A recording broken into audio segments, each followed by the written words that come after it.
All right, great. I'm back, guys. Michael Theophil here, Dream is Free podcast. Today, I have a guest who I admire. I guess you could say I look up to you in a way for your knowledge and your truth seeking. We have Dr. Shiva here. Doctor, you are an MIT grad. You're an inventor of the email. You're a truth activist. You do a lot of things. But when I first saw your clip, the hive mindset, the swarm mindset, I'm sorry, how 10,000 control 8 billion. The first thing I actually thought was, what's this guy's story? You know, where did he come from? What's his life? What was it like growing up where he came from? And especially once I saw, excuse me, the inventor of the email at 14. Right? That's right. You patented at 14, Yep. which is awesome. That's ridiculous. I guess let's just start with, how are you? How's everything? How's life? It's going good. I think the key thing, Michael, is, you know, you're from Bridgeport, right? Mm-hmm. Well, you talked about the invention of email. Mm-hmm. Email was not done at MIT. I did it before I came to MIT. It was done in Newark, New Jersey. Mm-hmm. And I think shout out Jersey. The story of my life really, you know, in many ways reflects this very central point, is that there's a deep injustice that is taking place to working people throughout the world. And I come from the soil of working people, and my life has been dedicated to fighting that injustice. And not just fighting it in words, like someone like the charlatans like Trump or Kennedy in the modern day who talk about it. These people come from the swarm. Mm-hmm. They come from the elites. Everything they do has nothing to do with having understood anything about injustice. Yeah, like working hard and getting dirty and, you know. Well, I think even more deeply, these people are the people who have created the injustice, right? That they are the demons. Right. And the demonic nature of these people needs to be understood. It's obvious to see, you know, someone like Joe Biden or the Clintons or the Bushes as evil. Mm-hmm. But the hardest thing for people to understand, if you really want to fight injustice, is this injustice is perpetuated and run not by the obvious establishment, but by the not so obvious establishment, by the Trumps and the Kennedys of the world. Mm-hmm. All right. So that's been really the end lesson. And once people understand this, it's over for these people who perpetuate this. And that's really the arc of the story. So I'm sort of telling you the end of the story. Yeah. Well, we'll get to the beginning. Yeah, I definitely want to hear. But this is the end of the story. So typically, imagine if we were telling a story and you see the end of the hero's journey, and then you're rewinding how you got to that conclusion.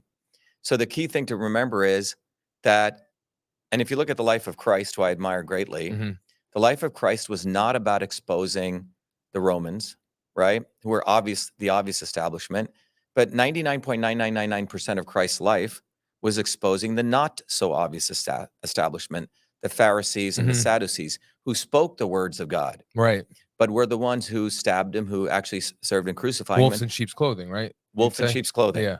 And so we live at a very important time where we need to understand not the obvious establishment. You have to wonder, okay, Hunter Biden and these people are always there. Yeah. But you notice that nothing is said about Jared Kushner, really.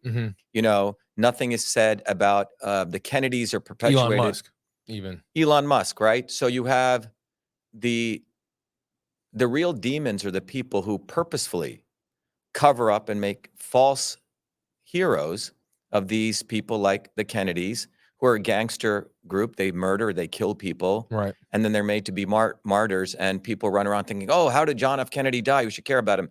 No one should give a fuck about these people. They're our enemies. But to get to that is a journey many people have to go through. Now, fortunately for me, I think what I really want to share in this first part of this journey is, how did I come to that conclusion by the age of 17? And the wisdom I got to is the wisdom that I want to share with the world. Because if you're a working person and you're looking the world around you, whether you're Christian, Jewish, Hindu, Muslim, left or right, but if you're a working person, you're being bamboozled typically by the not so obvious establishment. And I would say right now, more than ever in human history, the perpetuation of people like Trump and Kennedy to act like they're being attacked by the establishment is the ruse. So I think that's what we need to talk about. So you talk about where I came from, right? And what led me to that by 1984, right, which is a very interesting year. is important to understand. So, you know, I understand what injustice really is because I've had to deal with this at a deep, deep level, even to this day. And the injustice that I've had to deal with is stuff being stolen from me. The same thing that happens to working people. Their labor gets stolen from them. I've had to deal with the fact that not getting credit for the actual blood and sweat you put in. In fact, right now, fucking Kennedy is being put forward in front of the subcommittee on the weaponization of government when it was I who did all the hard work exposing the weaponization of government. Why is this fool put forward in this theater as though he's fighting against the Democrats when it is he who supports censorship? He thinks Elon Musk is fighting for censorship. I know, it's, yeah. When Elon Musk is a purveyor Oh, yeah. of censorship. So everyone needs to understand that Robert fucking Kennedy, and that's what we should call him, or Booby effing Kennedy. Yeah, or, it's funny or when you Donald, do the booby. or Donald Trump. And the reason I call them these names, and they should be called these curse words, is because they're the ones who have essentially possessed people in a way to think they're fighting for you. And it is extremely important, as Christ did to the Sadducees and the Pharisees, that we expose these people, because once you get over them, liberation is at hand. Right. So, you know, and that's a problem because a lot of people are attached to a person. It's a, you know, you see now, we were talking about it off air. It's crazy how since 2021, no one's heard of Bobby Kennedy. No one's, you know, realistically, I'm talking about for presidential candidate. And then he's come out of here as a savior to combat Trump when realistically it's everybody's on the same team. We're just playing different games. Exactly. So let's start with that. For me, and then you have this brown turd that they dug up out of nowhere called Vivek, right? Who's a turd, okay? Right, yeah. He's part of the establishment. Right. He comes from an oppressive group of people. And overnight, he gets articles in the New York Times, et cetera. So, you know, let's sort of unwind my journey because... let's start back home. Let's start from the beginning. Where were you born? Yeah, so I was born in India. Okay. Okay. And by the way, a naturalized citizen can run for office, and that's another struggle. I was going to ask that. Yeah, I was going to ask that. And we'll talk about that. We will. But let's go back, if you could imagine. I know you're about 30 years younger than me, but if you could go back to a world, and I'll give you the world that I grew up in. A friend of mine, Mitch, said, you know, once people can walk in your shoes, they will understand the righteous anger you have against these charlatans. And everyone should have that righteous anger. What's happened is to working people, these people have been fed like opiates to quell your anger. For men to essentially castrate you on a fundamental level, so you lose your anger. Anger is a very, very important emotion that must be expressed and fueled in the right way to organize to shatter the swarm. 100% agree. And that's what people need to understand, that anger is a good emotion. And they want to talk about healing the divide, right? Or let's all come together. Well, you can't come together. Oil and water do not mix, okay? These people are our oppressors. It is us versus them. Yeah. Don't try to, you know, use Christ or some Christian language, because Christ actually took up a whip and he kicked the shit out of those people in the temple. There is no us versus, there is an us versus them. Us versus them, and trying to ameliorate that and forget the fundamental contradictions here is not going to happen until you resolve these contradictions. Right. So, you know, the contradiction I grew up with is, imagine now you're a 4-year-old kid. If you can close your eyes and you can imagine that. And you have a really good friend of yours, and you play soccer with him, and you play, you know, all different games with him. And he's your friend. And one day your friend says, oh, come on over to my house. Let me, you know, it's a hot, very hot day, maybe 100+ degrees in the Indian sun, summer. And you're sweating, you have no water, you've played, and your friend invites you over to his home. And you're going to his home with your soccer ball in your hand, and this crazy woman, his mother, comes out and starts calling you the N-word, the equivalent in Indian language. And you're a child. You don't understand why she's so mad at you.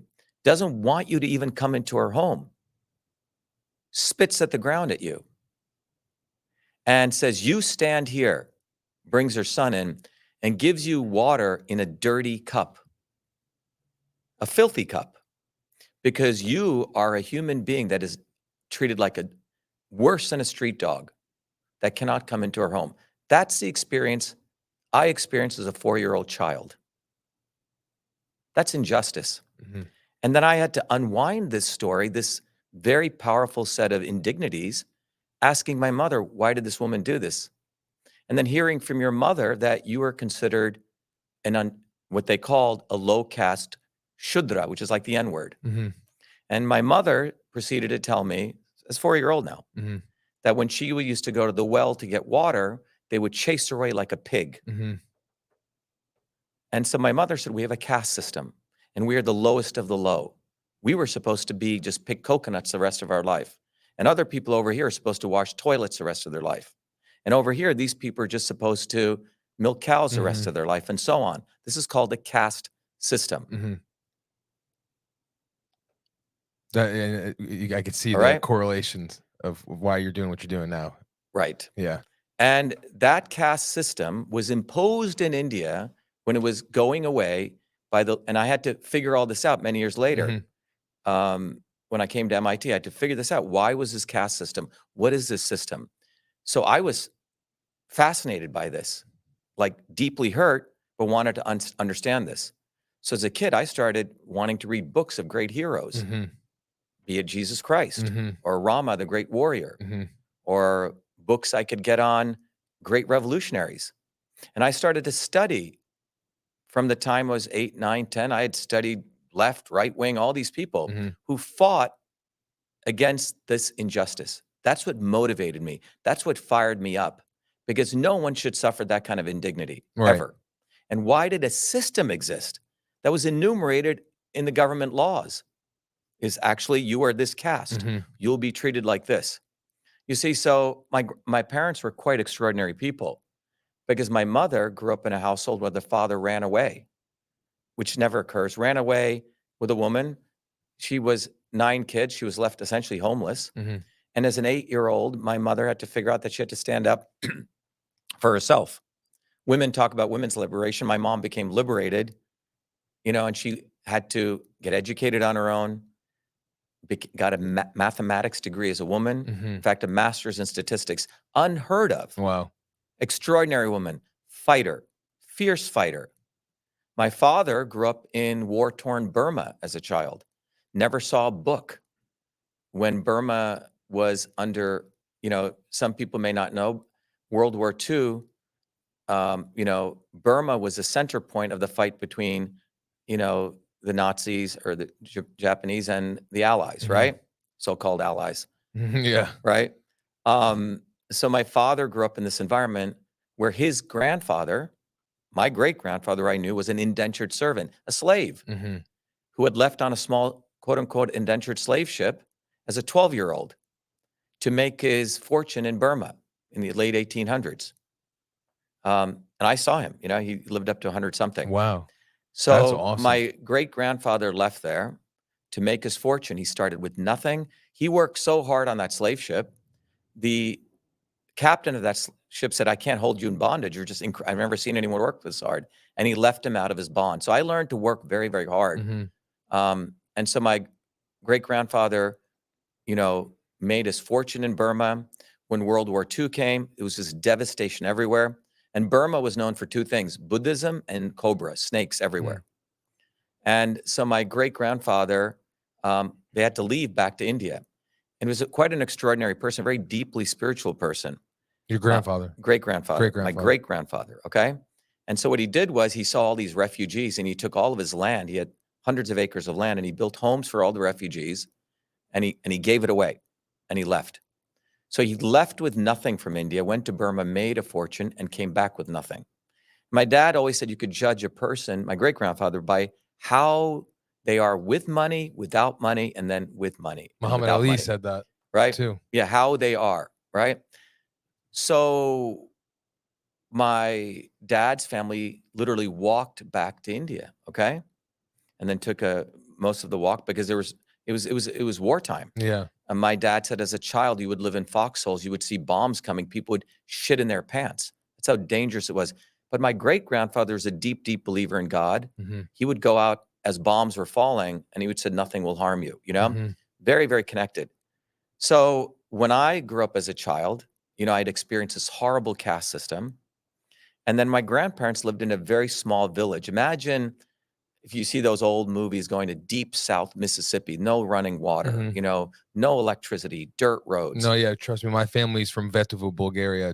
It's that. Yeah. It's So a farm. It's been there for right. generations. So no Same running thing. water. Yeah. Uh, Toilet in the ground in the back. no even toilet in the ground. You have to go Yeah. out into the woods. I mean, no, it's a hole in the ground. Right. It's But not I'm a talking toilet. we'd have to walk into the woods. Yeah. All right. But anyway, Yeah, I get the idea. The point Yeah. is that, but in that environment that I grew up in, that village, my great grandfather, I learned a lot from him. He'd get up at 4 a.m. This guy was ripped Mhm. at 90s, 90, would work in the fields, you know, 15, 16-hour days with my grandmother, small subsistence farm. Mhm. And my grandmother was a village healer. I mean, she wasn't some doctor. She had Right. tattoos all over her arms, right? Chewed tobacco. And this woman, on weekends, 30, 40 people would come to the home. She would observe their face. There's an ancient Indian technique called Samudrika Lakshanam. Mhm. So here, as a young kid, 5, 6 years old, I'm seeing my grandmother observe people's faces, figure out what was their constitution, Mhm. what was wrong in their body, just by observing the face. Mhm. And she would make formulations for them. It could be meditation, it could be Oh, sound. yeah, okay. Yeah, it could be many things. Yeah, yeah. It was sound, mind, body. Right. And People I saw don't know sound frequency, I think, is the future. I mean, it's the past too, it's but one of the things. yeah, It's not any definitely a one huge thing. healer. Yeah, it's not any one thing. So Yeah. it's multiple things. And I saw her heal people. Mhm. So how was this woman with no degrees able to heal people in this small village with dirt roads? And so that fascinated me, this ancient system of medicine. Mhm. And here, you know, doctors who would never come to these villages. So there's Mhm. another injustice here, right? But the true thing was, here this woman was healing people, helping people, and she was considered the shaman in the village. My grandmother would go into trances.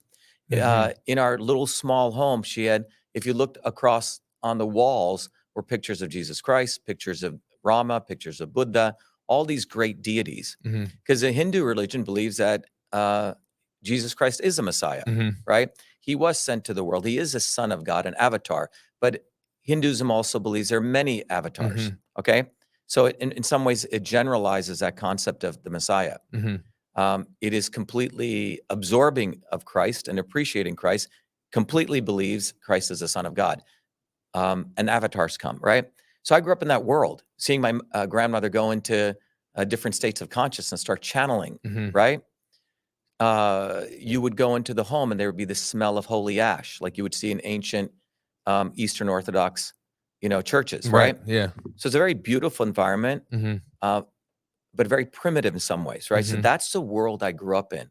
And in that world, I started developing this appreciation of systems, this love of very everyday people, the love of my mother who fought against this caste system, the love of my grandmother who was able to heal people. And these people motivated my great grandfather, right? Mhm. And so the fact that my dad, who never saw a book until he was under a mango tree at the age of 12, and he ends up becoming a chemical engineer to one of the leading industrialists of India.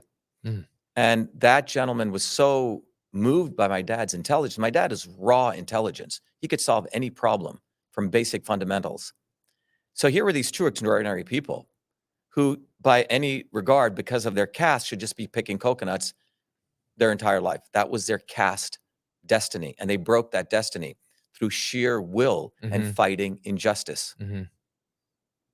All right. I'm talking about in action, not like standing up and saying, I stand, I understand what you're talking about, like fucking Booby Kennedy. Yeah. That motherfucker has no idea what injustice is. Yeah. No idea. Mhm. Okay. And everyone needs to listen to this. If you're a Booby fucking Kennedy fan and I'm calling him Booby fucking Kennedy, understand why I call him. And if you don't call him Booby fucking Kennedy, by the end of this interview, you'll understand why he should be called Booby fucking Kennedy. These people are your exploiters. They're not your liberators. So those two things were very, very moving for me. Mhm. So when my dad first came to the United States, you know, he got the opportunity to come here. In fact, he was sent here as an engineer to get training Mhm. from a US company.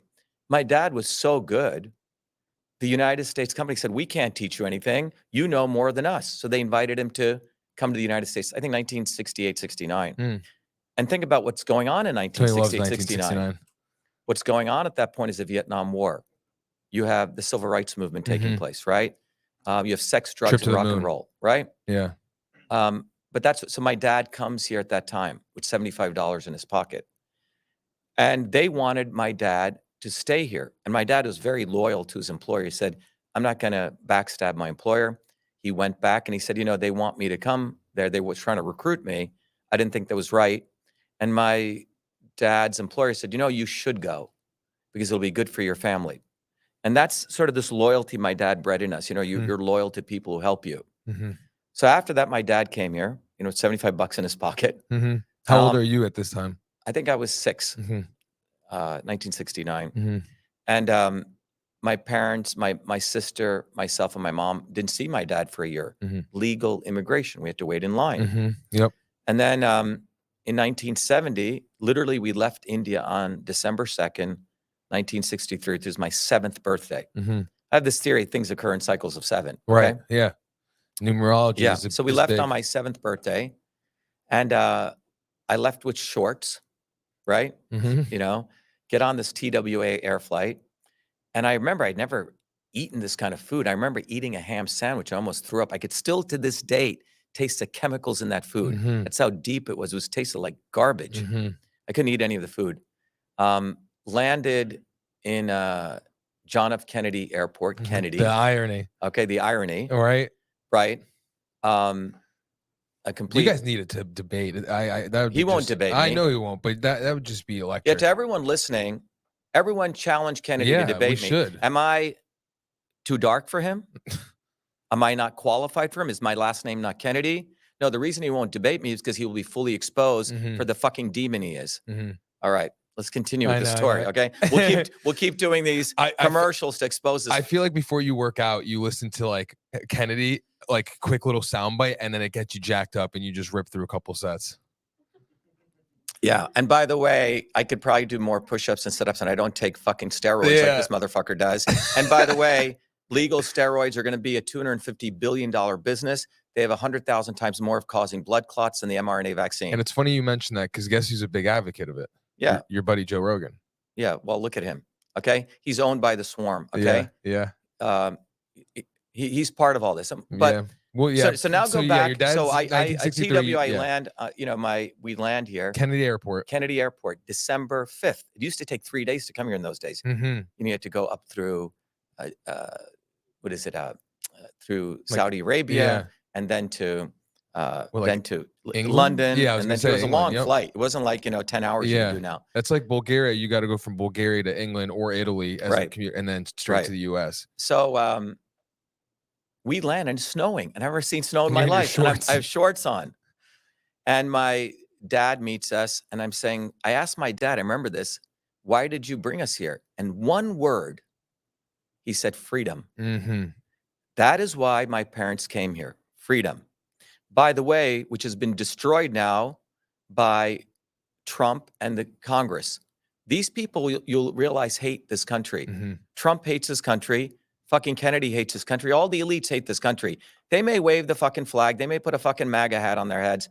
But it was in November 16th, 2018, the entire United States Congress unanimously voted to pass a law which abridges the freedom of speech of every American called the creation of CISA, the Cybersecurity Infrastructure Security Agency.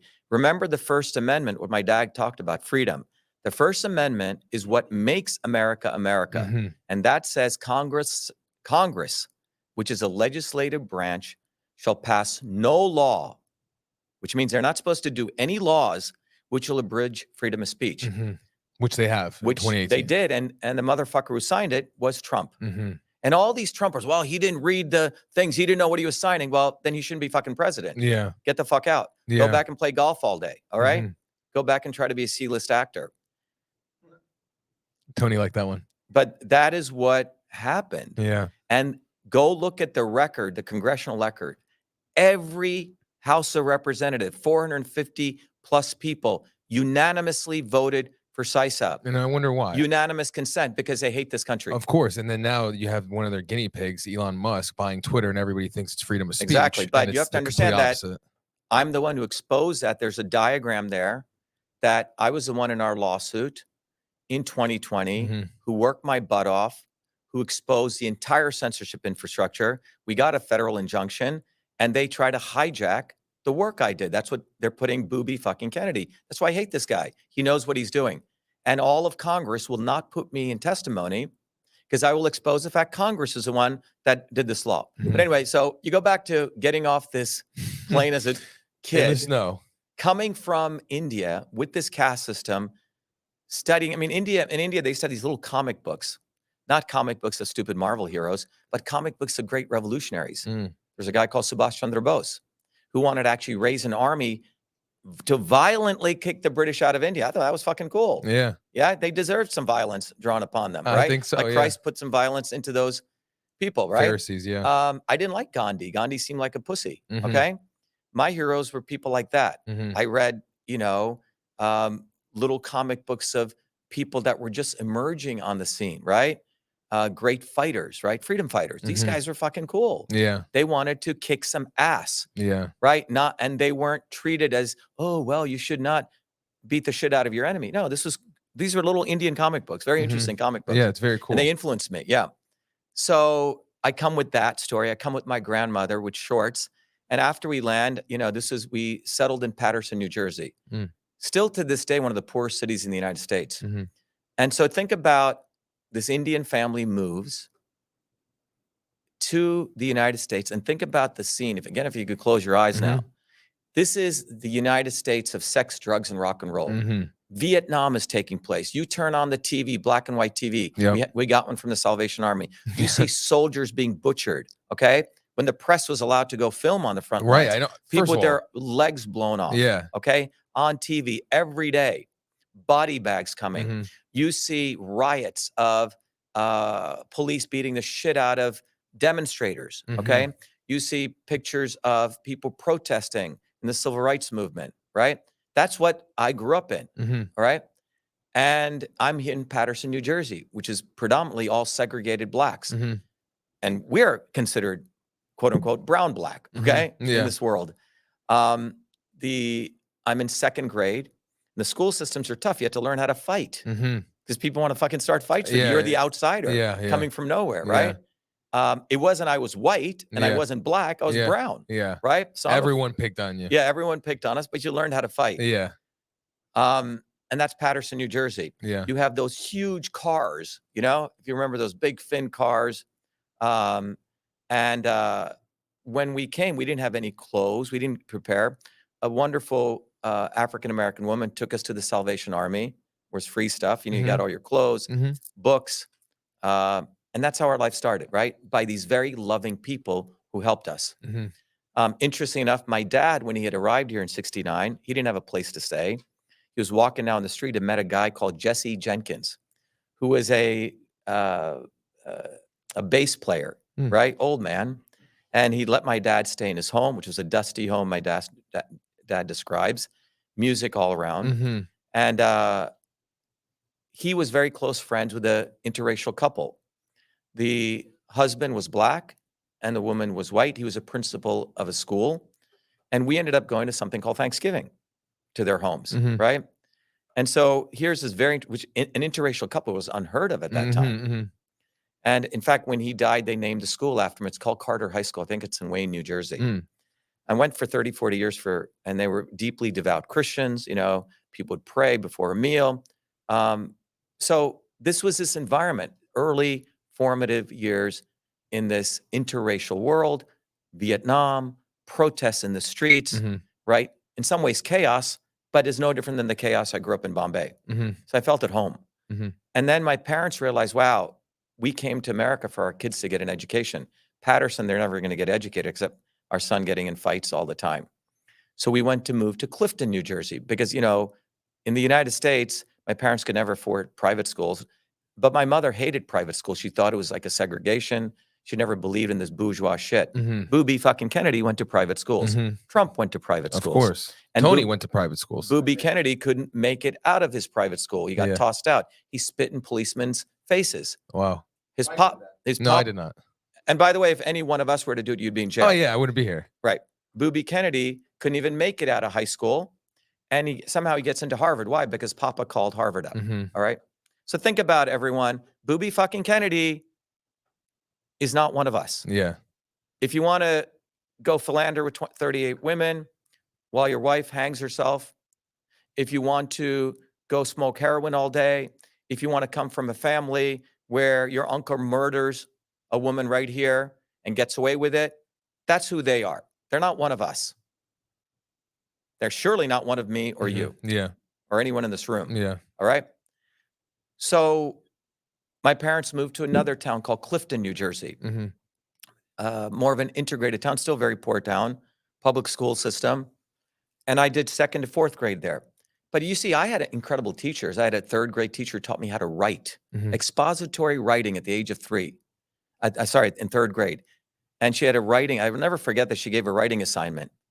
And she held up my thing. She goes, Shiva did this writing assignment beautifully because it was a concept of a thesis statement, the concept of making points on your thesis and expanding. By the way, very few people today even learn expository writing. It's crazy. I learned this at 3rd grade. Yeah.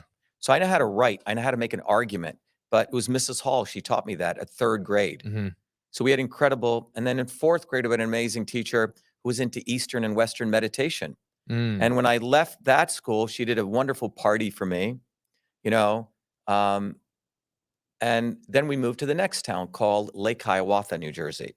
You see, my parents kept moving to the better. They'd make money. Right. They'd go to the better school system. Yeah. Right. So in Lake Hiawatha, you know, that's where I was 75. Okay. And this is what age now? I'm sorry. I think I must be 12. Okay. Just want to. So now this is 5 years after I've been in the United States, and my dear mom's mother is dying. So me and my mom take off from school because she wanted me to be with her, and we go back to India for about, I think, 3 months. She was taking care of her mother. I went back to my village where my grandparents are, and that's when you see, wow, this huge difference. Yeah. Wait a minute, I had like cars, yeah, electricity, yeah, paved roads, right, running water, where you have a toilet that you flush. Yeah. And here I'm back. There's no paved roads. There's freaking cobras out there you got to be careful of. Yeah. You got to go into the woods to take a shit, right? But it's a beautiful. You go up and you look up at the stars like you've never seen before. Yeah, you find God in places like that. Yeah, and everyone, you can walk the streets at any time. People love you. Yeah. Right. And that experience is when I realized this massive difference in wealth. My grandparents have no shoes, right? My grandmother works in the field. She's got leeches on her feet, you know, 16 hours. And then that end of that trip, my grandparents come to a train station to see me off. And these are these old caboose trains, like you see out of the Wild West. And I'm looking through the window and I see my grandparents, my grandfather, I can still see them. Yeah. And my grandfather and my grandmother crying because deep love, like I know they may never see me. Yeah. You know what I'm saying? Right? Dude, I mean, jeez. Yeah. I could cry thinking, you know, excuse me. In 2016 was the first time I'd seen my dad's side of my grandparents in, want to say, 15 years. And it was like coming to a parade. I didn't, you know what I mean? Right. And at the end of the line of people was just my grandparents, just like you said, bawling. Right. You know? And these people have very little, but they give everything they have. So you realize this immense love for these people. And you realize that those same people, whatever money they had, they educated my father, right? Like how little they had, but they had this deep, deep love, this deep sense of honor. You know, when my uncle came back to that village, he became a doctor and he came to my grandmother for blessings. And my grandmother asked him one question. She said, if someone poor comes to you and they have no money, will you heal them? Or are you going to charge them? And she goes, no, I'll heal them. Because medicine was supposed to be you never charge. Yeah.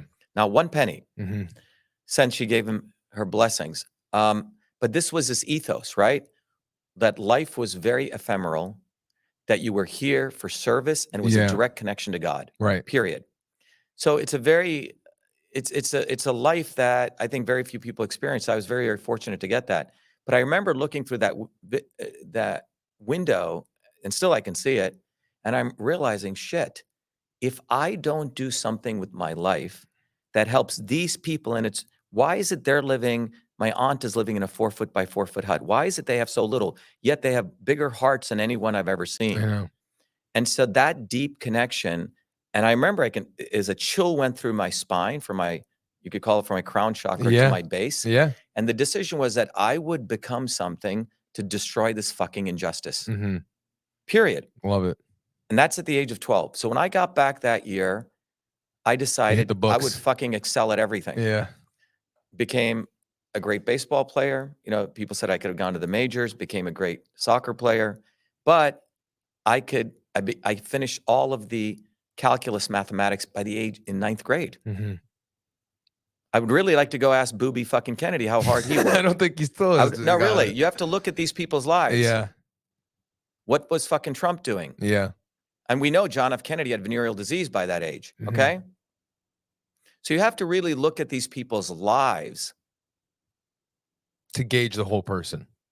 Yeah. These people were given everything. Yeah. And I knew that there was no fallback. There was no golden parachute. I couldn't go spit in a policeman's face like Booby fucking Kennedy. There was going to be no parachute for me. I had to rely on myself, and I had to do good for the suffering of my parents, my grandparents, and those teachers who did so much for me. And by the way, many of the teachers in the 1970s would hold 3 jobs.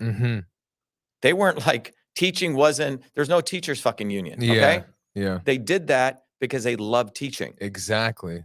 There's not many teachers like that anymore. My 8th grade teacher, a guy called Mr. Summers, he let us advance as much as we could. So I finished up calculus by the time 9th grade.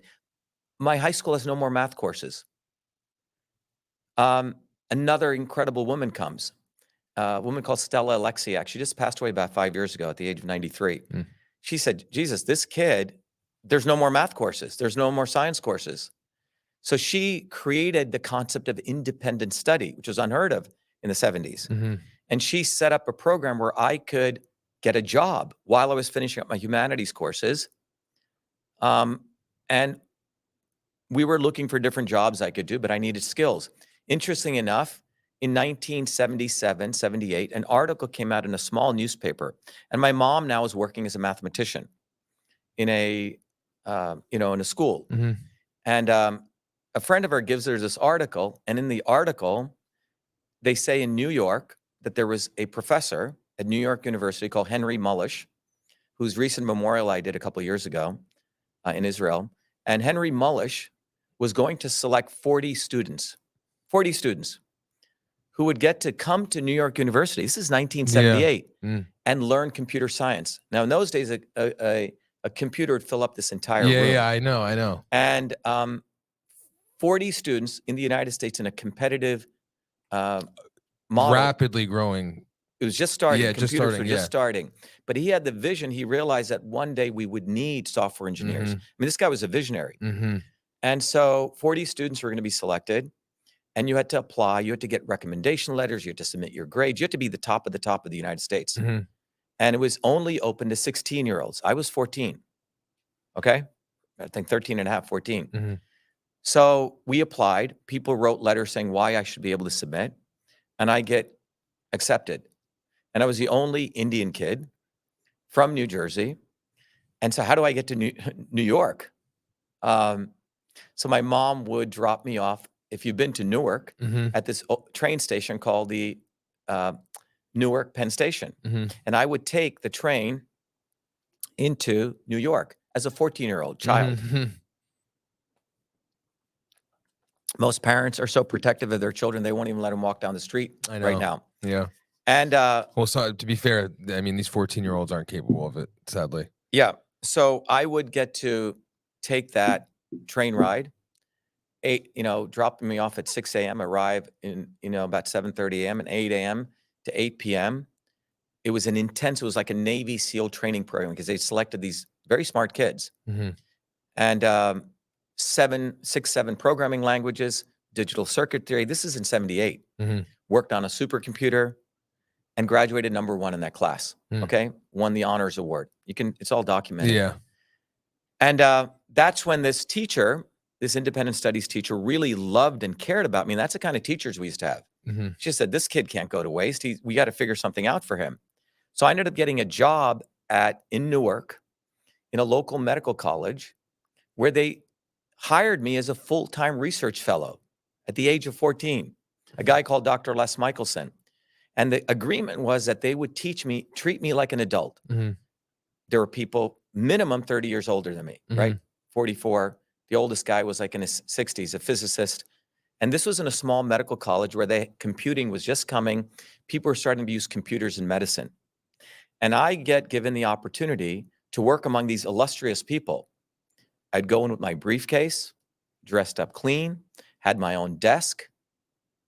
And I really want you to ask, what the fuck was Trump and Kennedy doing at that age? Yeah. And I really want you guys to walk in my shoes. This is a hardworking kid, man. But to me, this was an amazing opportunity that could only happen in America. And Dr. Michelson believed in meritocracy, saw my grades, A+ and everything. I worked my butt off because I had no fallback. I didn't have a Kennedy name. I didn't have my father who was running slumlords like Trump. Okay? My parents are hard working class people. So I had to also be hardworking, better than them. To give you my lifestyle, starting at the age of 12, I'd go to bed at 2 a.m. I'd wake up at 7, 5 hours of sleep. You'd come home, I'd work my butt off from sports, work until 2 in the morning, doing all my problem sets, right? Wake up at 7, do that whole process. And so I typically still to this day need 5 hours of sleep. Something, my circadian rhythms got set at a very young age. Yeah. During 2020, when I was fighting all this, it probably went down to 3 hours. I bet. All right. But I learned also when I came back from India, how to meditate. I learned how to connect with God, pray and meditate.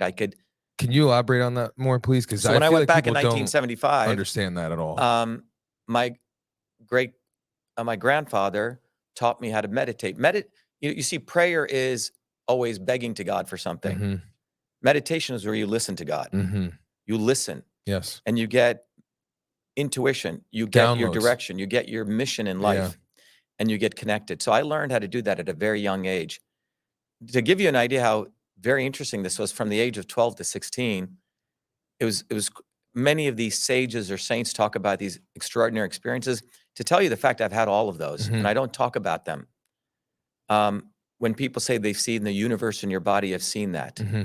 When people talk about the 7 heavens, I've experienced that. And it's the first time I'm sharing a lot of this. I appreciate it. But thank you. In those days, when you develop, Christians call it the Christ mind. The Christ consciousness. Yeah. You could see things. Yeah. And it was a very interesting world to grow up in, because I could literally, this world became like deja vu. Because everything was a movie being played out. Right. And I had to actually stop meditating for a while, because it became, I could predict everything that was about to occur. But I knew that you could do that. When you did that, you were in harmony with what God wanted you to do. In a very powerful way, which was to work hard. And ultimately the goal was service. Yes. So I learned this at a very, very young age. So by the time I was 14, I'm working full-time at a medical school. Here, by that time, my parents had moved to Livingston, New Jersey. To give you an idea what Livingston, New Jersey is, now listen very carefully, it's where Ivanka Trump and Jared Kushner lived. Okay. It's where Chris Christie was a catcher on my baseball team, who's now running for president. Shut up. And he wasn't that fat. He wasn't a fat fuck then, okay? But I was a pitcher, okay? Our team, you can look it up, won 13-0 in a very high division, probably the #1 division at the team. So I was center halfback. What's your favorite baseball team? At those days, I liked the Yankees. There we go. But it was the Yankees of the 70s, not the steroid-ridden Yankees of Alex Rodriguez. Of course. Just had to ask, yeah. Chris Chambliss, Greg Nettles, these are my heroes, you know? But what you have to understand is, so Livingston, New Jersey, now put your hat on, going from Patterson, then to Clifton, and then my parents move into this because they wanted me to, again, public school. There was a private school. We didn't go to that. And I remember moving to Livingston. I felt so out of place. All these people were wealthy. The kids had cars. We had nothing. My parents had a pretty modest home, and it's predominantly all Jewish. Okay. Now, Jewish people think they're the chosen people of God. I would see my Jewish friends who were like normal kids go to Israel and come back wanting to kill every fucking Arab. I was like, what the fuck just happened to my friend? He became a fucking fanatic. I mean, a normal 15-year-old kid coming back to Israel, you see at the end of summer, wanted to annihilate and burn the shit out of Palestinians. I said, this is fucked up. Now, It is fucked up, okay? So 4,000 kids in my high school, one of about 800, 900 students, and I would win every award. I was American Legion Jersey Boy State. They select 2 kids. You have to be an athlete and a good student. I got selected. I got 800s on my SATs. And we didn't have tutors like Bobby fucking Kennedy gives his children or Trump gets his children. I just do all the exams. And it was problematic for some of the Jewish mothers. I'll give you a very interesting story. Yes. So remember, I'm meditating, I'm working hard. There was a mathematics, the school at the end of the year gives awards out. So that year, and my mom wanted me to win all these awards, right? Because she really, right? Because she came from nothing. Well, that year I win the mathematics award, I win the #1 student award. So in the student auditorium, the teacher gets up. Now, the night before, my mom was supposed to come to that award ceremony. She had a horrible accident, was hit head on by a car. All of her teeth are knocked out. She's in ICU. Oh my God. So me and my dad, very, very sadly, go to this award ceremony. The teacher of the school gets up, Mr. Summer, and he goes, typically we give the award to 2 kids. But in my 36 years here, there's no one that came close to Shiva. No one. And he goes, he's not only won the best student award, but also the Mats award, standing ovation. And by the way, I had visualized that in my third eye the year before. Nice. So it's like a dream. Yes. So I get the awards, but it's a very sad moment because my mom's in the ICU and I wanted her to be there. Yeah. I get the award. I'm walking out of the student auditorium and this crazy fucking Jewish mother comes running up to me and says, "Your fucking son, this doesn't mean anything. My son, Eric Greenberg, could have done that, but Eric chose not to work this year." And I'm like looking at this, I'm saying, what the fuck? Yeah. The jealousy, the anger. Yeah. Pure, unadulterated jealousy and anger at the fact that I had worked so hard and that I'd been recognized. Now, the year before, let me give you another story. I had aced all my classes. This is in 7th grade. Every class, A+. The school teachers decide to hold an exam to decide who's the best student. I already won everything. Yeah. So they have an exam, and I'm not invited to participate in the exam. Just like I'm not invited to fucking debate. Just like I'm not invited to the Senate subcommittee hearings. And all you fucking guys, you all old white boys who sit on the goddamn Judiciary Committee, I'm calling you old white boys. Yeah. That's why people call you fucking racist. Yeah. That is racist. Yeah. It's classist, it's racist, and it's not only classist because you're telling all the working class kids. So you see, I've had to deal with this fucking thing all my life because they're jealous of people who actually work hard. Yeah. They're jealous of people who actually do the work. Right. These people don't do any work and they try to steal credit. So they wouldn't let me participate in the fucking exam. You guys listening to that? Yeah. That's why I fucking hate Kennedy, because he knows what he's doing. The fucking guy's never worked a hard day in his life. Yeah. They don't let me participate in my exam. I'm home. My parents are seeing me upset. My mom says, "What happened?" It was PTA night. My mom had just worked a 16-hour night. They get in the car. They go to see that teacher, and they go, "Why isn't my son allowed to participate?" They don't have an answer. And my dad's like, "Do you know you're going to create a Hitler out of my son? He's going to hate all of you." And they go, "What did you say? That's anti-Semitic." My dad said, "You're going to create a fucking Hitler." Yeah. They let me participate. I aced a win. But to all of you listening, now they don't have one. I have had to deal with the fact that I worked hard and did the good things. Maybe because I'm born in this color skin. Maybe they're just so fucking jealous.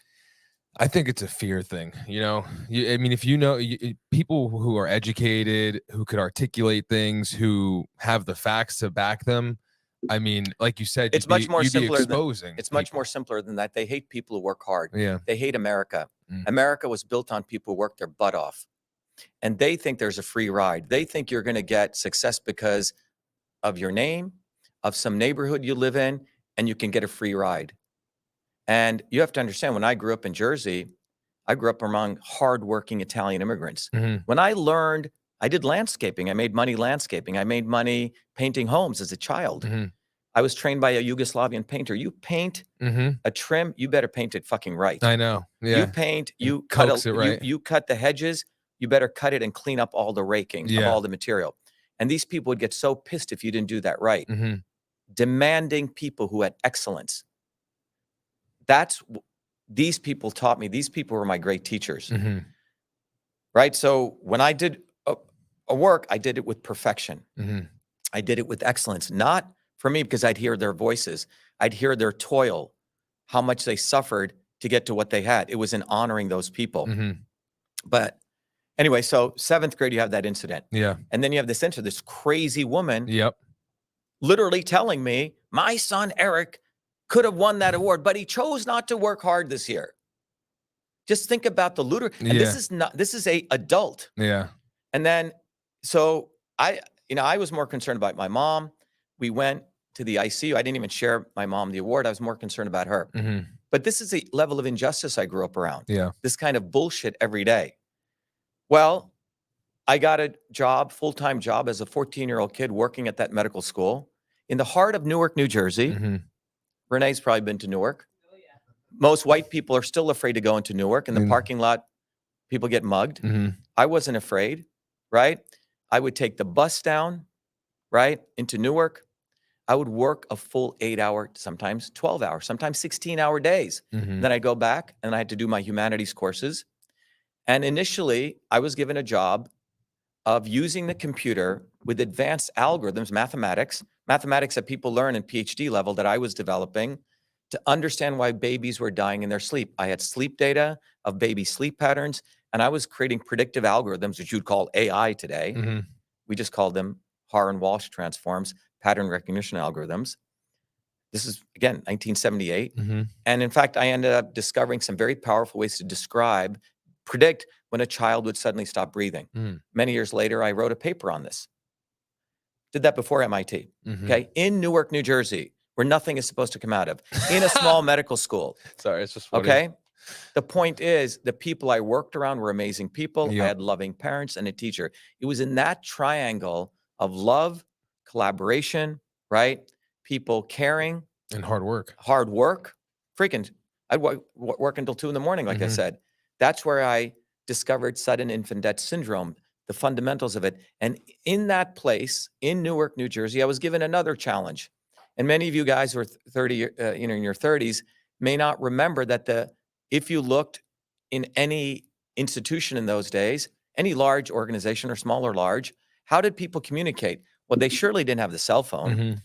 Faxes were just coming, but they had the thing called the inter-office mail system. And the inter-office mail system was a very powerful system. It was a paper-based mail system where every secretary in every little office, interconnected set of offices, connected by pneumatic tubes. Little tubes would go from office to office. And every office had a secretary, always a woman, because women could only be a secretary, a teacher, or a mother or a nurse in those days. And this woman had on her desktop a very particular box called the inbox. It was made of metal. Another box called the outbox. Another box called drafts. Sometimes they were wooden or metal. Sound familiar, folks? Then a physical desk called a desktop. Underneath that desktop was a trash can. Okay. On top of that desk was little paper clips. Wow. You getting the story? Oh, I'm hearing it. And then you had a thing called a typewriter. Up until 1982, I'd use a typewriter. And she would type something called a memo. The boss would come up to her and say, Charlotte, take this message. And she'd have to listen. And you go, da-da-da-da-da, to Dr. Blah, from Dr. Michelson, subject, hiring of John Medlar, right? Attachment, let's attach his resume and write to the head of HR, dear Dr. Blah, we're thinking of hiring John, attaches his resume. Please tell me what you think. Please review it. And then he would CC, carbon copy, 5 other people who John would be invited for an interview. And maybe he would BCC his boss. CC literally meant you take a paper, take a carbon paper, attach another paper, type it. So if you had to do 6 CCs, she'd have to type the thing 5 times. Right? Paper 1, paper 2, paper, so on. All right?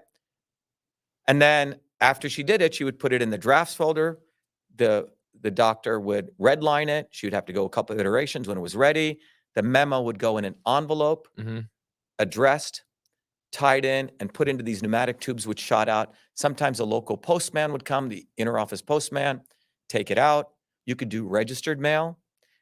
This is a complex system. Yeah. It's not just, Yeah. now those old mainframes, you could do simple text messages, like little text messages. That's not what we're talking about. No. I was asked to convert this entire system. No one had done this in human history before. This entire system into the electronic version. And people thought this was impossible. In fact, doctors are going, why are you wanting to do that? I love just using, you know, my secretary, just tell her what to do. You want to make me a secretary? Is that what you want to do, kid? Yeah, it's the kind of way they attack me, right? Yeah, yeah. I love these women I had great respect for them. I had to write down all those features. If you go to inventorofemail.com, you'll see everything's documented. Then I had to write all the code for that in a language called Fortran in 8 kilobytes of memory. I had to write the memory management, work with the old HP operating system. And I wrote 50,000 lines of code as a 14-year-old kid to transport this entire paper-based system, not just a simple exchange of text messages, which goes back to Samuel Morse, in this environment, which had a network environment between Newark, Piscataway, they had different computers, and created and named that system email. In 50,000 lines of code, I captured every one of those features because these secretaries were going to leave the physical interoffice mail system to the electronic unless it had all those features. Inbox, outbox, folders, BCC, CC, registered mail. First time anyone in human history had done that. It was done by a 14-year-old kid in Newark, New Jersey. And I named that system email, a term that I created. So not only did I create the code, I also created the term to name that system. If you created something called a car with the motor, the engine, you called it car, you're the inventor of the car, right? Correct. Yeah. It's plain and simple. Plain and simple. There's no even question controversy. About it. Yeah. All right. Except unless. So what's the controversy with you? There is no controversy. It gets even more interesting. I won one of the Westinghouse Science Awards, which was considered the baby Nobel Prizes of the day. They selected 300 kids in those days out of hundreds of thousands of kids. Was in the local newspaper. I won it. And then I come to MIT. Now, how did I know about MIT? You see, I went to this all-Jewish high school predominantly, where Jewish people think, unfortunately, nothing against them, but they think they're the chosen people. You would think my high school, here I'm winning the math awards, I'm the #1 kid, get 800s on my SATs. You would think someone would have told me about MIT, the #1 institution in the world for math, science, technology. Can you believe no one told me about MIT? Jealousy, huh? You add it up. Yeah. So anyway, how did this happen? Because surely if it was for them, I would never have gone to them. I wouldn't have even known about it. I applied, I think, to Stevens Institute of Technology, which is a local state university, and I think Princeton, which was in New Jersey. And after inventing email, I was sort of not burned out, but I wanted to do art, believe it or not, and design. I loved art. I have a degree in art, by the way, master's in art. But my mother was always helping people. These 2 Indian women, one of them was thrown out by her husband, was literally homeless, didn't have a place to stay. She saw them at the local shopping mall, and they were very upset. She said, look, we have a small house, but we have a 1 room there we don't use. You can stay there. So these 2 women stay there, and they had a friend who was this wacky sort of mathematician guy. And he had heard about me, and he came to our home, and he said, you should apply to this place called Massachusetts Institute of Technology. And he brought the manual with the dome. And I said, what's that?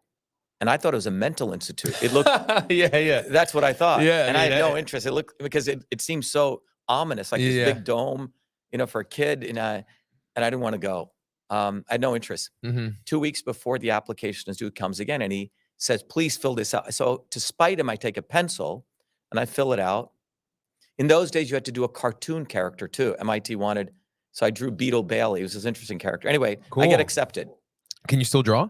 I can, yeah. Well, you saw me draw this swarm diagram, right? Yeah, that's true. I'm talking, yeah. So I went to, I got accepted at MIT, and you had to come in for orientation. Well, you had to come in to visit the school. I came to visit MIT, and I thought these fucking people look crazy.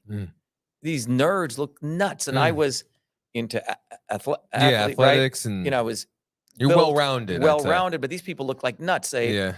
A guy looked like a nerd. They had twitches. They were carrying like these huge backpacks. They can't look you in the eye. Yeah, they couldn't look. Yeah, and I said, this place is fucking crazy. I'm not going here, right? And then my teacher, my physics teacher, who, by the way, to tell you how Jewish my high school was, she had the Holocaust. She was in the Holocaust. Oh my gosh. She had those numbers tattoos on her arm. Oh, wow. Okay. Yeah. And she said, "Oh, Shiva, you must go to MIT." Yeah. And I go, "Why?" She goes, "My son is there." Now she tells me your son is there. Oh my God. And then she says, and I realize why in retrospect, because the school would get points. Yeah. Because they get rated higher. Yeah, exactly. So now it was a selfish thing that I go to MIT because they get ratings. Yeah. Oh, we have another student that went to MIT. Exactly. And I said, I'm not interested. She goes, "Well, you will like Boston. It's a city." I said, "That's pretty cool because I love Bombay. I love these fucking crazy cities." Yeah. Right? I love that. So that's the reason I came. You fell in love with Boston. And, you know, to sort of wrap this up, let me just sort of tell you that. So by the time I came to MIT, I had invented email. I had seen a lot in my life. I had learned politics. I'd studied all these systems. I had a deep appreciation for revolutionary leaders. I'd studied Thomas Paine. I'd studied Che Guevara. I'd read the works of Lenin. I'd read the works of Marx. I read the works of John Locke. Think about that. So I'm coming in as a freaking revolutionary. Yeah, yeah. Right? Like I understood all this shit. Like I didn't actually frankly even need to come to MIT. I remember sitting in my first computer science course. I went to sleep. It was so fucking, it's like a mechanic who builds a car and is sitting in a mechanical engineering course learning about a piston. It's like, you know how to build a piston. And all these fucking nerds are teaching this class. They look crazy, talking with these nasally voices with twitches like they're fucking nuts, right? And I already know how to program. It was that kind of thing. Tough. So it didn't motivate me. Yeah. But I was interested in systems. Like why was there oppression in the world? Why the fuck was I given that water when I was a kid, right? And so I'm playing, and I was on the varsity soccer team. And this random guy sees me playing, and he was a very interesting guy. He was like a revolutionary himself. And he had learned that I had become student body president that year. So freshman year, I get elected student body president. It's very interesting what I did, and this is where he came to hear about me. MIT has this thing called a brass ring, right? I never got any of this. You'll see all these MIT guys, "Oh, I got the brass rat," right? And they wear their ring. So I was on the freshman student body president, and there's a ring committee. Okay, so these Lord of the Rings? I'm joking. No. They're the ones who decide the design on the ring, on the MIT brass rat. All right. So now everyone on the ring committee gets a free ring. Everyone else has to pay like $300. I'm like, this is fucked up. I said, you're accepting corruption. Yeah. Remember, I'm only like 17 years old. Yeah. So I like saying, there's no fucking way this should be allowed. I get thrown out of being freshman body president for arguing with them. Basically, they were teaching kids corruption. Yeah, already. At fucking 17 years old. Now, in December of 1981, remember this very vividly. Yeah. I was invited to the president of MIT's home, his mansion. It was Christmas, and they had invited the different student leaders. And he had heard that I had invented email because it was on the front page of MIT. No one had a problem with this. September, you can look at it, September 1981, the MIT newspaper said, we have 3 amazing kids out of the 1,041. Remember, hundreds of thousands of kids applied to MIT. MIT accepted, 1% of them, 1,000. And I'm out of that 1,000, the 3 people are highlighted. So just to let you know, everyone, I did my fucking work. Yeah. So I'm the 0.3% out of 1,000 kids, out of the 1% of people get accepted. But very humble. I saw the thing, hey, we have the top 3 out of the 1,000 get to MIT out of the 100,000 who applied. Okay? But, I was taught to be a humble kid. But I'm no more fucking humble anymore. And when you say I'm arrogant, I say, fuck you. I have to fight for credit, not for me, but all those people who supported me to build what I did, to do the hard work. And that's who I fight for. And if you haven't walked in my shoes, when I claim credit for the things I've done, it took me 40 years to claim credit because I realized if I don't do that, I'm a scumbag because I'm basically doing injustice to all those people. So I go to Paul Gray, who's the president of MIT, who was on Reagan Science Council, quite an incredible guy. he said, Shiva, you invented email. He goes, it's too bad the Supreme Court is not recognizing software patents. But he told me there was a new law that was passed, the Computer Act of 1980, which let you use copyright law to protect software inventions. So I applied for the paperwork from the United States Copyright Office, filled it out. And John, we may have one of those, right? One of those copyrights. Yeah. And on August 30th, 1982, I had to send in all the code. I had to prove everything. It wasn't just like you fill the copyright. It's me. Yeah. Name, date. All right. Yeah, good. that's why it wasn't just putting a little C. It was very difficult. You had to go back and forth. And August 30th, 1982, a 17-year-old boy, teenager, gets recognized by the United States government as the official inventor of email. I have the copyright, which is like a patent. I have the code. I named it email. Yeah. So cool. And to those people, and so here it is, okay? So now, do I have to be white, and does my last name need to be Einstein? And do I have to have blue eyes and blonde hair? Yeah. There's no fucking controversy. Yeah, this is great. Okay? No, this is awesome. So it's crazy. It's de facto. Now, if I were a white dude and my last name was Mozart and I did it when I was 6, oh, he's a fucking genius, Mozart. But a darky Indian guy who does it in Newark, New Jersey, who's a low caste guy, who's it's actually humble. the anniversary is coming up Right. in a month. So August 30th, 1982. So those are the facts. But I did it very humbly, got it, forgot about it. Now, that was one journey I'm going through, right? And I know we're going to continue this interview, but in the interest of, to all the people to all the who are viewers listening, let me just end with this last piece here, and we'll continue this. But you see, that's one parallel path: the scientist, the inventor, the seeker of truth, right? The fighter. But there was a physical fight I was also doing. By the time I was 17, I'd learned not only how to program, how to work with people 30, 40 years older than me, publish papers. I'd published a paper on sudden infant death syndrome at that time in the early 80s, right? Most undergraduates at MIT don't even do that. I had enough credit to graduate MIT in 2 years. All right? But I was more interested in human liberation, fighting injustice. And I wanted to understand, why is it I was treated like that? Why is it my people were treated like that? Why is it those people in New Jersey work so fucking hard? Why is it that woman came and yelled at me, that Jewish mother? What audacity does she have to yell at a 12-year-old boy to thinking that her son should get an award because, well, he just decided not to work that year and I did? Where were all of these views coming from? And so I started to study systems, political systems. Someone introduced me to a guy called Noam Chomsky, right, at that time. And now, I don't agree with everything Chomsky says, but in those days you could study. And by the way, Chomsky is the second most cited person in all of human history. Wow. Next to Jesus Christ.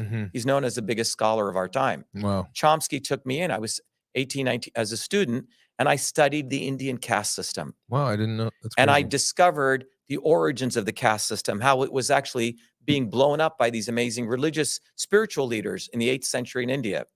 How people were blowing up the caste system. It was gone, essentially disappearing. And how the British, so to all you Brahmins out there who say, oh, why is Dr.SHIVA, well, we're Brahmins are being attacked, like white people when you talk about racism. Oh, there is no racism. No, there is fucking racism. And there is caste. So get over yourselves. Don't try to drive it under the rug. Let's deal with it, okay?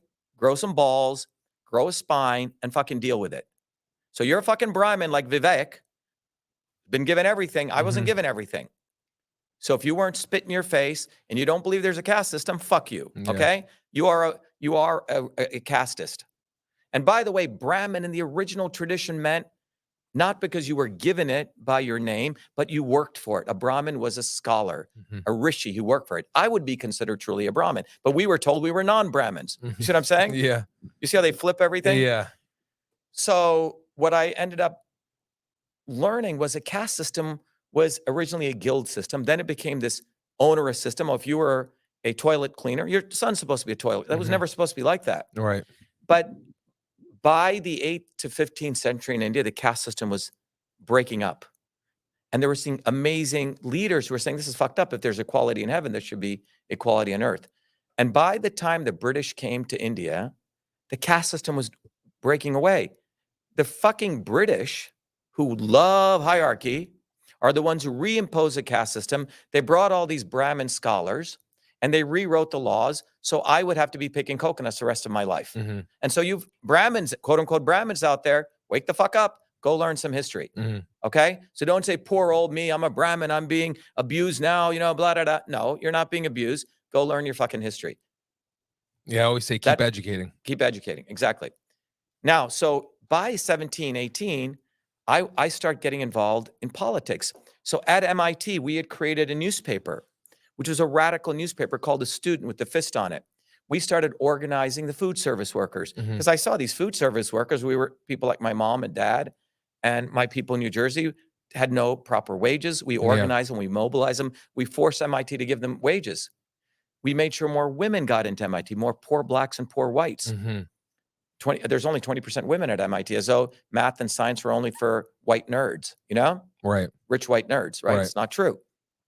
So with that little flyer, that little piece of paper, we scared the shit out of the MIT administration. So people say, oh, you went to MIT. Yeah, well, I was fighting the MIT administration. I never wanted to go there, guys. Yeah. So just understand that. Yeah. But I was good at what I did. So they didn't know how to deal with me. Shit, this guy gets A's.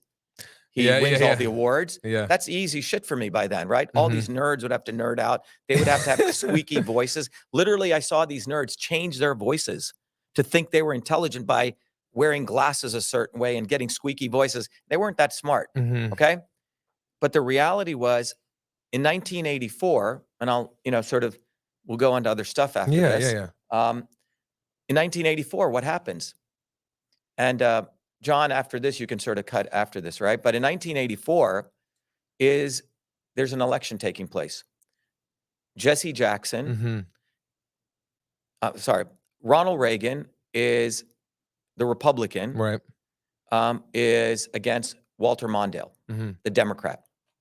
And this is the first time I'm sort of looking at electoral politics. Right. But as a fighter, we see this other guy, Jesse Jackson, and he's talking a bunch of, we the people, blah, blah, blah. And he's got a movement called the Rainbow Movement, and he's calling out Mondale, right? Even though he's part of the Democratic wing. Right. So we're like, wow, this guy's pretty cool. Like he's calling out the establishment. Right. Yeah. Right.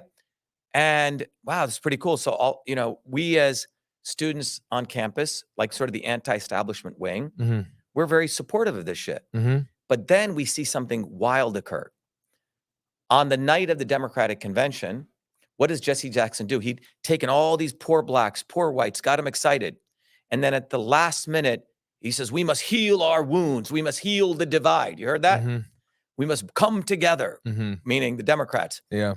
And he gives all of his movement votes to fucking Mondale. Yeah.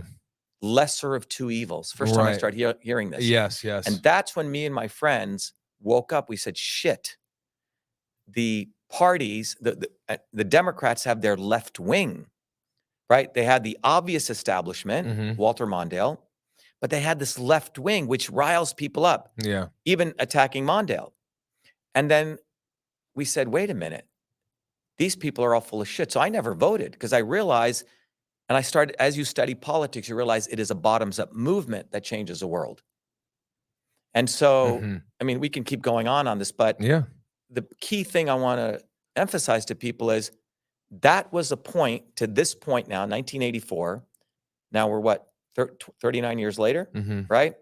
To this point, when I look at the movement that we've created, Truth, Freedom, Health, Truth, Freedom, Health is a recognition that the establishment, and listen to me very carefully, or take a graph, it's got the left and the right, not only the left and the right, but something even more clever.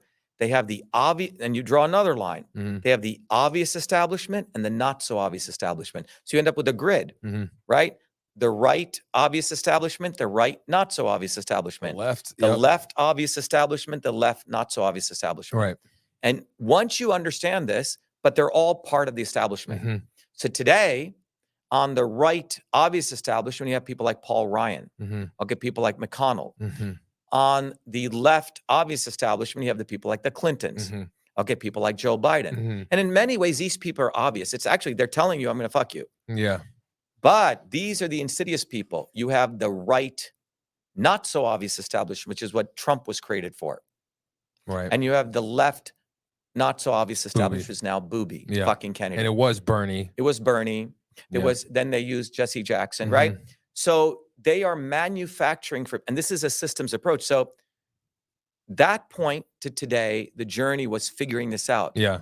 You know, my journey, and we'll talk more about this, going to MIT, understanding system science, studying more, building many, many movements, building bottoms up protests, right? Teaching people how to write and read, going through my 4 degrees at MIT, which fundamentally, I want to be very clear, I realized that I would come to a point one day, because of my color of my skin, because of where I grew up, that the only thing that I had was my education. Because if I didn't get that education, I'd say, who the fuck are you? Right. And even now, even in spite of that education, they make me invisible. It's crazy. I told John off air before we started the show. It's crazy how I could see how censored you are, specifically on YouTube and Instagram, really, you know. And the people who censor me are not the Bidens. Yeah. It is the fucking Elon Musk. It is the fucking doofus Patrick Bet-David. It is a fucker Joe Rogan. It is that fucking crackpot Russell Brand. Yeah. Oh, you know, he talks as though he's a spiritualist. Fuck you. You know nothing about. And it is censorship to make, not even attacking me. You see, they keep the theater. Oh my God, poor Trump is being indicted. Oh my God, they say shit against Bobby. That's all theater. But they exclude me literally because I will blow them all up. Yeah. And everyone understand that. So if you have been listening to the last hour here and you know my journey, my journey is your journey. Right. My journey is a journey of people who suffer injustice every day. Booby fucking Kennedy has never suffered injustice. Literally. If I spit in a cop's face when I was 17, I'd be in fucking jail. Yeah. If I took fucking heroin all my life, I don't know. Yeah, you wouldn't be here maybe. I wouldn't be fucking here. Yeah. If I, you know, banged 38 women while I'm married and my wife hangs herself, an investigation would have been done on me and I probably would be in prison. Yeah. If I came from a family which had a history of fucking over people, I'd probably be a mobster openly, right? Or something like that. Yeah, yeah, right. These people are mobsters. Booby fucking Kennedy literally steals all my material. Steals it. And the establishment allows him to steal it because his job is to be the left, not so obvious establishment, to make sure that I am made invisible and you are made invisible, that you don't have a real fighter, right? That you don't have a real warrior. He's putting out a fucking book called The Truth Warrior. So I'm going to put out a book called The Real fucking Kennedy Jr. You're looking at the real warrior. Malcolm X was our real warrior. Yeah. Okay? Yep. People like Philip in India were real warriors. Okay? These people are not the real warriors. They're bullshitters. And we must expose them because they're more evil than Biden. They're more evil than the McConnells. You know McConnell's going to fuck you. Yeah. These people are evil. And so why am I running for president? Because you deserve one of us. Yeah. You deserve me. You deserve someone who's walked in your shoes. And real quick, for the people still out there, if are we still live? Yeah, John, we're still live, cool. right? Just for those people still out there asking, you know, you're running for president. How is it that you're running for president being born in India? Right. So first of all, you see, I went to AP history. I studied the Constitution. You're looking at someone who's a scholar. I know it's hard to understand. He's a sovereign citizen. You're a real sovereign citizen. Well, no, I worked my ass off. Yeah. Okay. In 2020, I filed my own lawsuit. Booby Kennedy came to our lawsuits, listened to everything. He's stolen our lawsuit. Really? Yes. John, did he not come? He was on the Zoom calls with his people. Okay. Wow. He's a fucker. I wish we could have duels. You know what's funny? I really wish we could have fucking duels. You know what's funny? I really wish we could have duels like we did in the old days. Yeah. And deal with this man to man. Tony, how many times do I say that? Don't you? Yeah, like literally, there should be moments, and it's fair game. Like if I lose in the fight right now in a moment against someone, I will take on Trump and Kennedy and Elon Musk in a fucking cage fight together. I'll join him. Okay. To the end, knockout. Okay. Not this bullshit Musk versus Zuck. Oh my God. Okay? What a show. So what's happening right now, everyone, is they do not want one of you. And that's why so think about what happened. I mean, we'll go into the details. We got a lot more to do in the show. Yeah, of course. But to let everyone know as I wrap up this part is that, do you want one of you, or the real issue, this is a real issue. It's truly about injustice, and it ultimately comes down to you. Do you have self-respect for you? If you're listening to this, the core of this story is that when you know, my stuff went into the Smithsonian in 2011, 12, and I never talked about the invention of email. My dear mom in a suitcase had all the materials. The editor of Time magazine, 33 years later, I never wanted fame or fortune from the invention Clearly, of email. I mean, you wouldn't know. It's obvious that you didn't want it. Right. You know? But at 33 years later, a friend of mine who's a professor at Emerson invited my mom in a suitcase 3 months before she's dying of a horrible disease. She never even told me. She didn't want me to get worried. That's my mom. Ugh. Very strong woman. 3 months to live. Pulmonary fibrosis because she worked in a factory with all those asbestos around her. All right. So in a suitcase, she's got the copyright notice, all my tapes, everything you can Sounds imagine, like my mother, honestly. definitively proving beyond a shadow of a doubt an invented email. The only honest journalist was Doug Amoth, A-A-M-O-T-H. Look him up. Science editor of Time magazine. He came and looked at all this stuff. He goes, oh my God, you invented email. He wrote an article in Time magazine. You can look at it. The man who invented email. What is email? It's not the simple, exposes the fact the fucking ARPANET guys did not invent email. It's not a fucking nerd with glasses and a beard invented. It's pure bullshit. It's a fraud of the highest levels. Wrote a beautiful article. The Smithsonian contacts me on February 16th, 2012. My stuff goes into the Smithsonian. And a young African-American Washington Post reporter does a beautiful story. Dr.SHIVA Ayyadurai honored as the inventor of email. Boom. A white racist motherfucker historian writes an article saying, this cannot be true because motherfucker had already written the story. Some white dude did it. I have to say white dude because he was a white dude. Just fact. Don't be upset if you're white. I'm not saying anything against you. A white dude who looked like a fucking nerd pulled him out of central casting when the same white dude admitted all he did was write some code, 15 minutes of code, text to a bottom of a file, which at best was a caveman version of WhatsApp. Right. That's all he created. It's not email. I created email, named it email, have the copyright. Where's the fucking controversy? So all this shit comes out. Gawker Media calls me an asshole, a dick. Do you understand the injustice? Yeah. And someone writes a blog post, and listen very carefully, ladies and gentlemen. If you claim you care about and you're woke, whether you're on the liberal side or you care about America, an article gets written said, this curry-stained Indian should be beaten and hanged. Show it to you. This curry-stained Indian should be beaten and hanged. Gawker Media, a fucking 25-year-old dick, writes calling me an asshole, a dick. I'm teaching a class at MIT, the most popular class on systems visualization, where I'm combining art theory, narrative storytelling. It's the most popular elective. Thousands of calls come to MIT saying, this guy should be fired. How dare he say he invented email?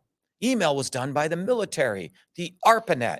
All these 20 don't even know what the fuck the ARPANET was, a bunch of computers, and you don't need the ARPANET to run email. So I'm being bombarded. I'm like, what the fuck just happened? All I wanted to do was donate my stuff to the Smithsonian. Never wanted fame or fortune. In fact, made no money because copyright doesn't let you get royalties as patents do, which is unfortunate. So I'm looking at this shit. I'm realizing, just like that, what happened in 7th grade, just like that fucking crazy Jewish woman coming and yelling at me, the same shit is happening. Why? Because of jealousy. Because I did it before I came to MIT. You see, it was done in Newark. It was done by a 14-year-old darky in a small medical college. Had email been invented at MIT, ooh, great. Oh my gosh, yeah. Stamp of approval. Yeah. And this is what ends up happening. I realize it's a very important personal and deep transformation. That's when I realized, wait a minute, I've fought for injustice against, these MIT administrators who weren't giving proper wages to the food service workers. In my PhD graduation, I held up a sign saying U.S. out of Iraq. I fought for veterans. But this was a much deeper journey. And this is why I say this, it's a deeply personal as well as a larger societal thing. I had to say, holy shit, they're raping me. Overnight, my name is being destroyed. Wikipedia blocks my page. They call me all sorts of names. I'm a conspiracy theorist. I'm this. I'm all these names. All my Fulbright, all my awards, all my front page stories at MIT mean nothing. Overnight, I'm a curry-stained Indian who should be beaten and hanged. And not one fucking Indian stood up for me. And I had to deal with that because Indians have no self-respect because they never had a good revolution in India. They know how to suck ass. They know how to bootlick. And I wasn't going to bootlick because my mom taught me not to be a bootlicker. And in honoring my mom and my grandparents and all those people in New Jersey, I decided I had to fight for me and that 14-year-old kid who did invent email. And it was a journey to self-respect at a deeper level than me fighting, passing out leaflets for others. And I'm telling all of you, if you're listening to this today, you have to make that journey. You have to self-reflect. Why do you fucking think Booby fucking Kennedy cares about you? Why do you think Donald Trump cares about you? The person who cares about you is me and other working people. Whose loyalty are you going to do? Him? He supported lockdowns in 2020 against you. Yeah, nobody even knows about that. Well, they do need to know about it. And the reason it's so hard for you to accept a 14-year-old boy invented emails because there's a part of white supremacy in you. And by the way, white, you don't have to be white. A lot of Indians are white supremacists. Oh, he didn't invent email. A white guy must have done it. Indians can't do that. Most Indians are white supremacists. Many working class whites who are whites are not white supremacists. This is a conundrum, okay? They look at it and say, shit, the guy fucking invented email. It's like, shut the fuck up. You go to New Jersey, they say, shut the fuck up, he invented email. But an Indian dude, oh, well, I don't know if he invented email. You know, Indians don't do that. You're a fucking white supremacist. So why am I running for president? Because number one, I can run and be president. The 14th Amendment clearly states it. Equal protection clause. There's no caste system in the United States. There's no two-tier citizens. A naturalized citizen is equal to a natural-born citizen, period. So I filed a declaratory relief lawsuit already. It's in the courts. And that win will help the 20 million other immigrants who bust their ass and come to this country, legally, obviously, okay?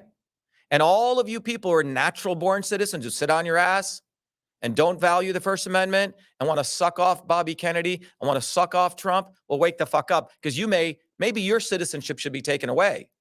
Maybe you don't deserve that citizenship. Maybe the immigrants like me who work their butt offs are naturalized, followed the rules. Maybe we're more patriotic than you.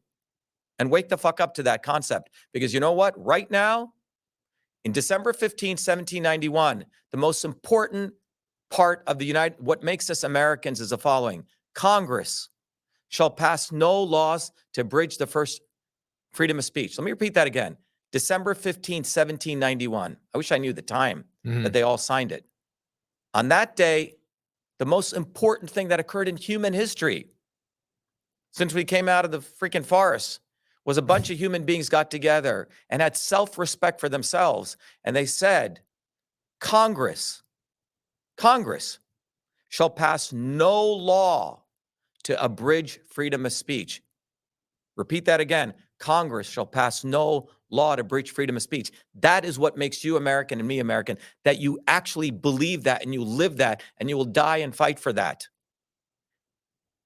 On November 16, 2018, a bunch of fucking losers, a bunch of fucking people who hate you in America unanimously signed into law CISA, which has given the right to censor and abridge the freedom of speech. No law should be passed. Congress passed a law unanimously to abridge and censor the speech of every fucking American.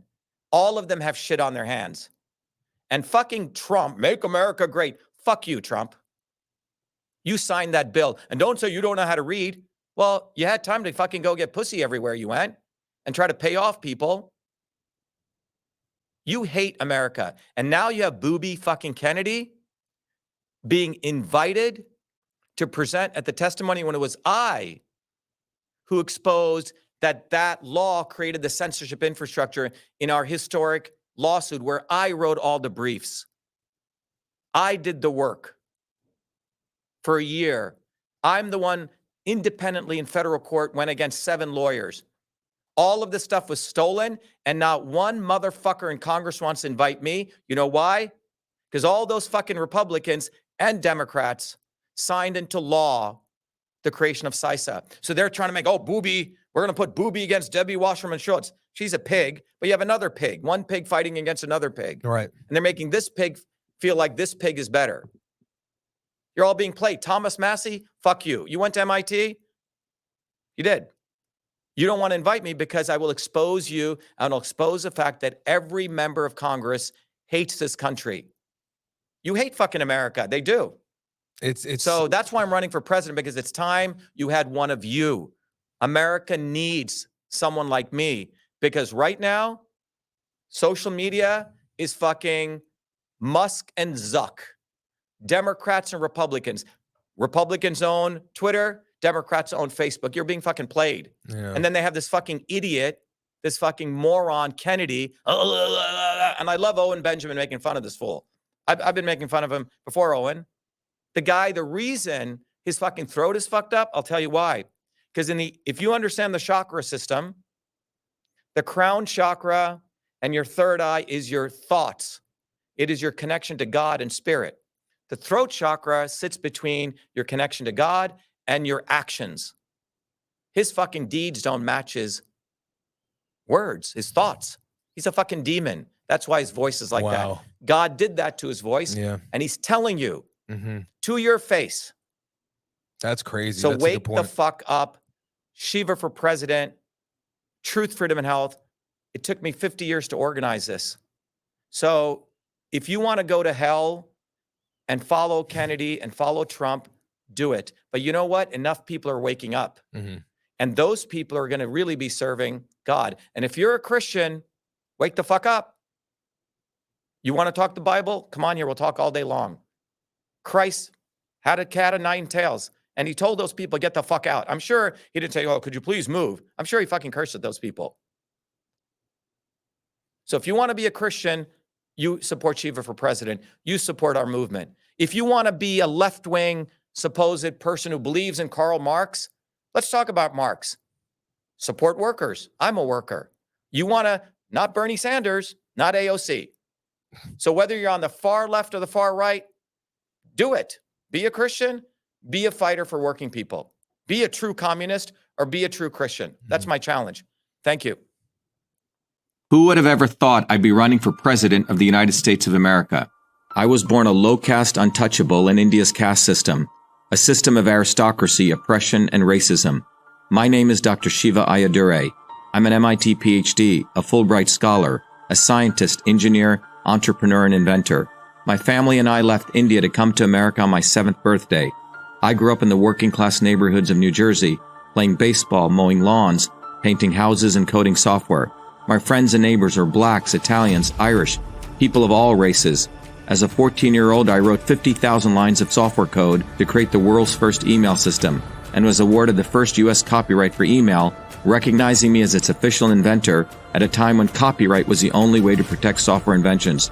I did that long before I ever came to MIT, revealing that big innovations can occur anytime, any place, by anybody.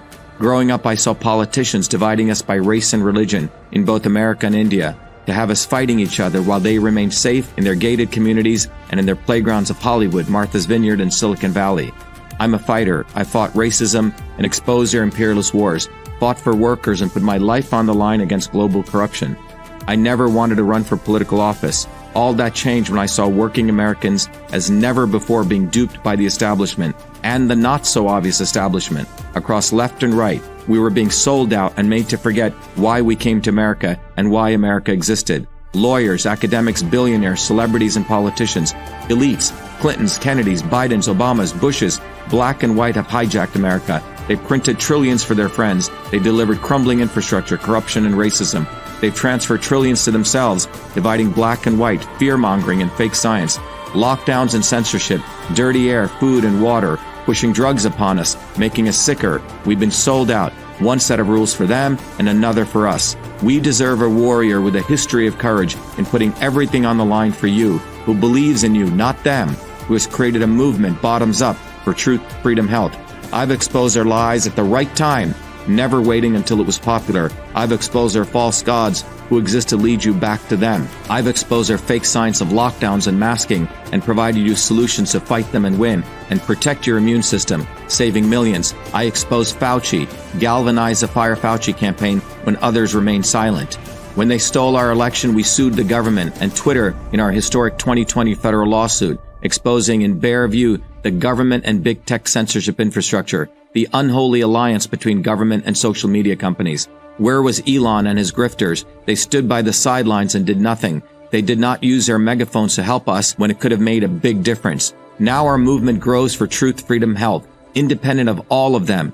Every day, millions are learning the science of systems, the knowledge the elites do not want you to have, so you may learn how to think, stand up, and fight, independent of the establishment of left and right and their fake heroes.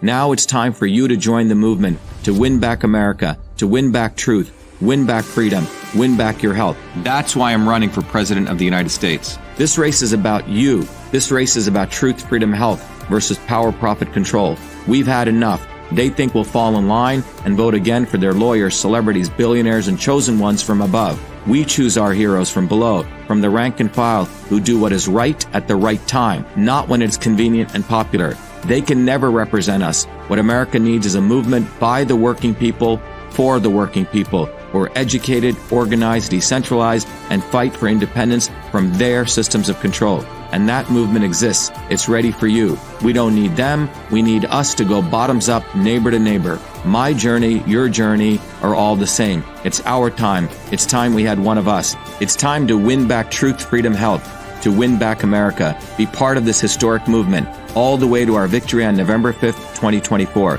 If you're an American citizen, pledge your vote now for Dr. Shiva Ayyadurai, the independent candidate for U.S. President. No matter where you live, you can be a part of this. Volunteer as little as 20 minutes a day.